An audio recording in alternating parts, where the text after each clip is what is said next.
Well, hey, church, for this week's Wednesday Word, I'm going to start with a story and then I'll compare it to another story found in Luke 5. So, something about my family and I is that I was born in Texas, and to escape the heats of Texas in summer, we would always go to northern Minnesota for a fishing vacation. We are good fishermen. We're not great fishermen. We would catch a lot of fish for like a fish fry at the end of the week, but we've never caught the trophy fish. And so with my family, it's always been something on my bucket list to catch a trophy fish, which is about 45 inches with that. So I've talked with my dad. I said, Dad, hey, we need to go for muskies, right? Muskies are one of the largest freshwater fish in North America. These things are mean, they're vicious, they have teeth. Muskies are predators. They're ferocious. If a muskie wants something, it's gonna get it. And so we've never fished for muskie, and I'm like, you know what? Let's do it. You're getting older. Let's make this experience and make it happen. So I booked a trip last year. And I tell my dad, hey, Dad, you got first dibs. If you want to go, we'd love to have you. If not, I'll take someone else. And so my dad's like, you know what? I'm in. My brother from Texas ends up flying to Wisconsin, which is the muskie capital of the world. And we go on this 2-day guide for 4 hours each day. And guys, we're fishing with this huge tackle. So we have these 8-foot rods, we have 80-pound test line, we have 40-pound leaders, we have these lures that, no joke, are like the size of my feet. And we're casting this over and over again because muskie has a saying of 1 in 10,000 casts, which means every 10,000 casts that you do, you might get a muskie. They're a very, very hard fish to catch because usually they just break the poles if they grab something. So we go up there the first day, guys, we're fishing all day. We're learning our tackle. We're trying to do different techniques to entice the muskie, and we have no luck. We don't even see a muskie. And so 4 hours, we're exhausted, we're wore out, but you know what? We got another day. And so we get some rest, and then we go to a new lake that the guide puts us on. And right away, when we get to the lake, we're actually encouraged because there's a lot of other fishermen on the lake, and they're also fishing for muskie. And so we start off and we're fishing. And literally in my mind, I'm doing all the math of like how many casts that we have done. I'm like, how many casts have I done? Times 3. And like we're nowhere close to 10,000. We're probably about 3,000 at this point, or at least it feels like it. And guys, I'm exhausted. My back is hurting. I have to roll out my back like every 20 casts. I mean, it is hard work to go after a muskie. And literally, I'm starting to feel bad about the trip because my brother flew from Texas to Wisconsin, and we're going to go home empty-handed. We haven't even had a bite, and that's horrible, right? And so a part of me is like thinking of like, maybe I should tell the guide of like, hey, you know what, let's change it up. What if we go for walleye? You know, walleye are some of the best tasting fish. At least we'll catch something and we'll eat well tonight. But I decided against my judgment, you know what?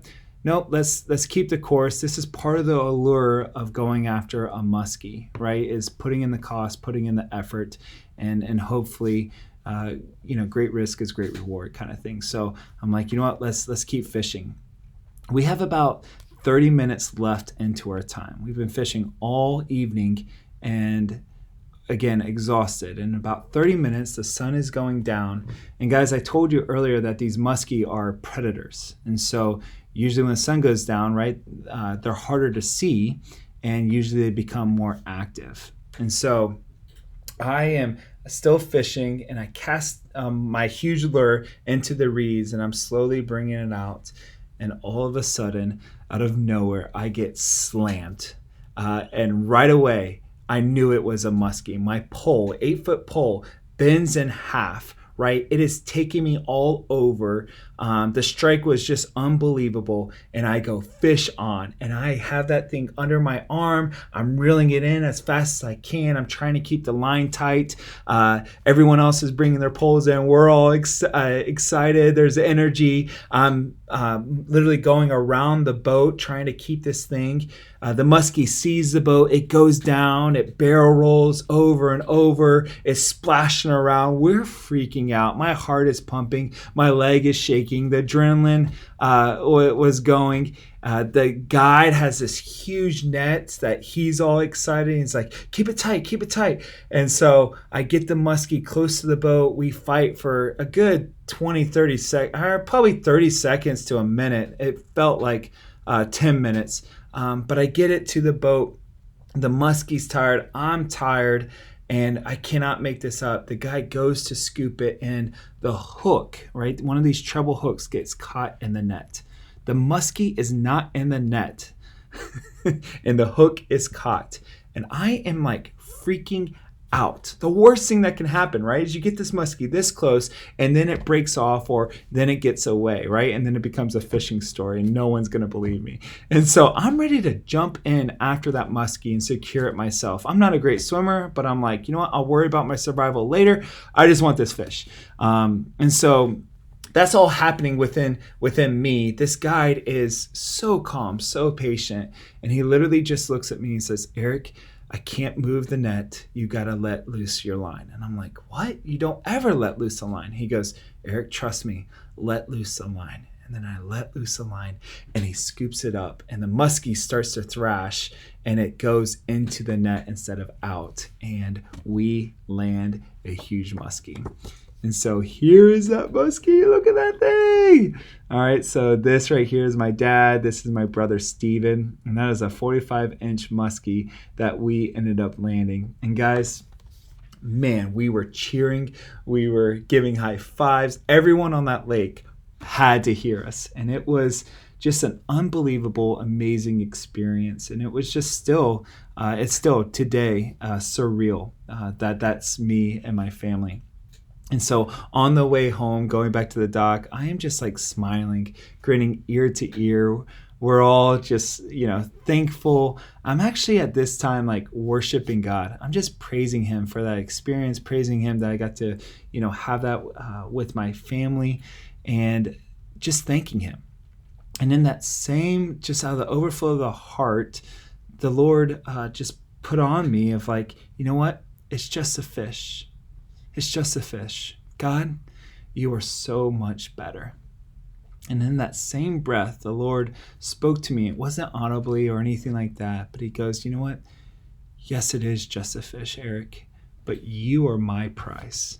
You are my trophy of grace. I love you, and you are of great value to me.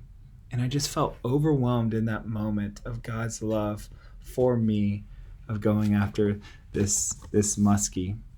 And guys, this made me think of Luke 5, and one of the reasons why I gravitate to anything fishing in the Gospels, especially with Jesus.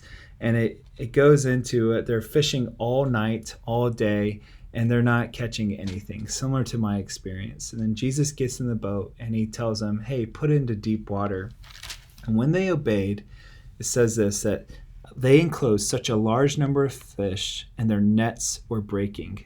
All right, they signaled to their partners in the other boat, come, help, help. And they came and they filled both boats so that they began to sink. But when Simon Peter saw it, he fell down at Jesus' knees, saying, depart from me, for I am a sinful man, O Lord. He and all who were with him were astonished and amazed at the catch of fish, similar to how I was.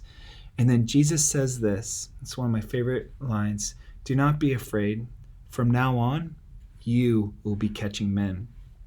And when they had brought their boats to land, they left everything and they followed him.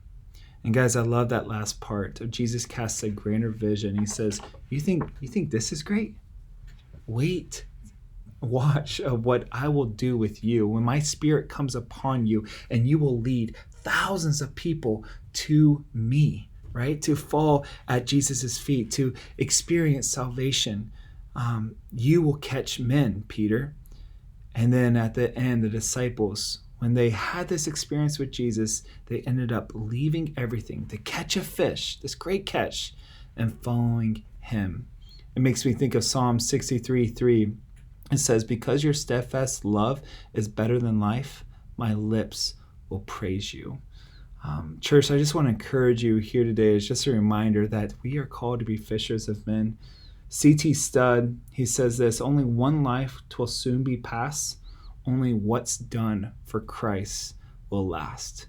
Guys, there's going to be great expeditions. I cannot wait in heaven, where we're going to be having these new bodies, this new heaven, this new earth. We're going to experience eternity with our Father, with the Christians. But one thing that will not happen is we will not be fishing for men in heaven.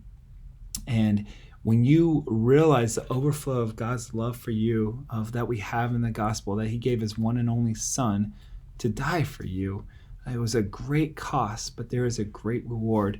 You realize that his labor, his sacrifice was not in vain. And I just want to encourage you, right? This muskie, this cost me, right? This was a sacrifice. This took time, energy, money, all this stuff to try to catch one of these. But guys, your labor of going after the lost, of going after the brokenhearted, of making sure that they don't miss the love of the Father, it's worth everything. It's worth everything. And we're called to follow in God's footsteps today. And so I just hope that encourages you. I hope you know that your labor is not in vain, and that of the overflow of the gospel, of God's love for you, you go and love others. So be fishers of men, church. Have a great day.